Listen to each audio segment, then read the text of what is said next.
Welcome to NFL Week 5, where any team that I like will lose, no matter how good they are. Kyle Pitts actually had a pretty productive game. Shocking. Captain Kirk and the Master Chef are putting on a show.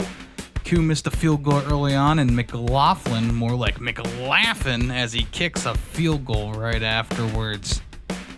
A great touchdown grab by Mooney. He's becoming the Spock to Captain Kirk. Baker asks Evans to catch another touchdown. His response, yes, chef. Gordon Ramsay has nothing on these fine balls. Baker watches Mike Tyson before playing. Soon enough, he's going to be biting people's ears off. The coup redemption arc is complete. We're going into overtime. But Captain Kirk sets phasers to kill with a shot through the heart of a tired Buccaneers defense. Sam Bloody Darnold looking again like he's full of beans in the first half. This cheeky bastard plays MVP the first 2 quarters and then is knackered by the second half. Rodgers is chuffed to get a chance to relive his glory days, but his offense is faffing about. Aaron looks like Tom when Jerry smashes his foot with a hammer. Vintage Rodgers is looking just like that. An old bloke that bloody well can't move, but is worth a piss ton of dosh. He must be taking the mickey, trying to get Salah fired.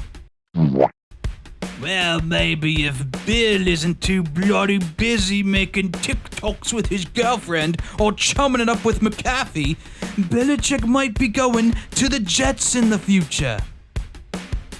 Watch out! Josh Downs has a gun!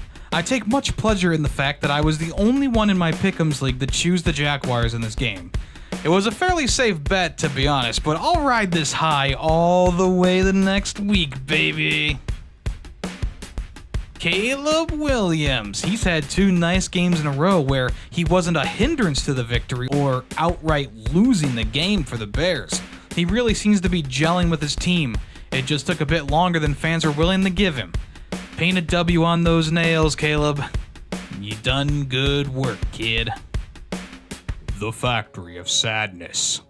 Known across Cleveland to all who inhabit it. Looming over the skyline with a ghastly gray hue, spewing fumes high into the sky and throwing waste deep into Lake Erie.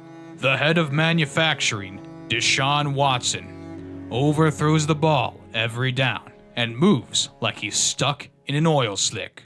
The employee of the month is Bojorquez, who is quickly becoming the only worker who shows up. Our CEO is Kevin Stefanski, who seemingly wants to be fired.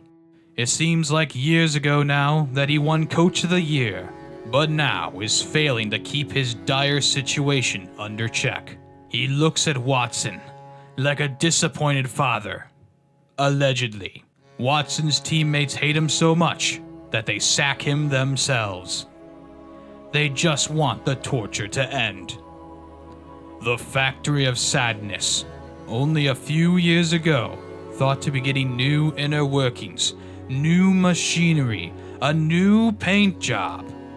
But in the end, none of that can cover up the disdain of despair that stains the walls.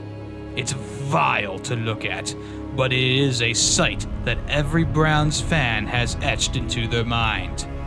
The Factory of Sadness. This has to be the most unlucky play I've ever seen. Love tries to save the safety but throws a pick 6. It could have been a very high-level IQ play, but didn't work out that way. The Rams are just too injured to mount a serious comeback, and Love gets his first win of the season. It doesn't matter how either of these teams are doing. When they meet, there are fireworks. It was a back-and-forth affair with lightning plays left and right like the sky over the stadium formerly known as Heinz. In the end, it goes to overtime after a McPherson missed field goal, which was more the holder's fault. If Lamar is Houdini, then Derrick Henry is the gut punch to finish off the Bengals. This one started off in the usual Broncos fashion, but it would be Bo Nix who got the last laugh. He had a breakout game, totally burying the Raiders. The Broncos snapper forgot he was playing football and tried shoving the pigskin up his ass. Maybe that's why the Raiders couldn't get going. The Duke of Sex was out of Viagra and couldn't get hard due to the smell of poopy butthole on the ball. After a serious weather delay, this game gets started. The announcers keep saying that this is Steelers football. This is boring. Dak Prescott becomes the first QB in NFL history to throw an interception on 2 different days during the same game. Truly legendary stuff. It takes until about 1 a.m. the next day for the game to finally become interesting as Dak leads a long and methodical drive. It all almost ends in meme-worthy fashion, but Dak jumps on the ball like he dives into his Tempur-Pedic mattress. He then puts the Steelers to sleep with a dart to not CeeDee Lamb? The Saints go marching down into a deep hole of despair. The Saints go marching down and down and down into despair. The Chiefs, who aren't even playing super well, stay undefeated even after a big man interception. Kareem Hunt makes his return to Missouri and has a pretty decent game.